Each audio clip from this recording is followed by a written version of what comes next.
अखी आसिला कार्तिक मास करुथा नीति हविष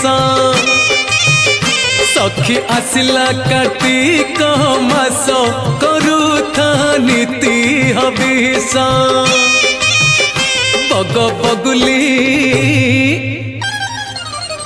bug बगुली छाड़िले ice करुथा नीति हविष सखी आसिला कार्तिक मास करुथा नीति हविष करुथा नीति हविष।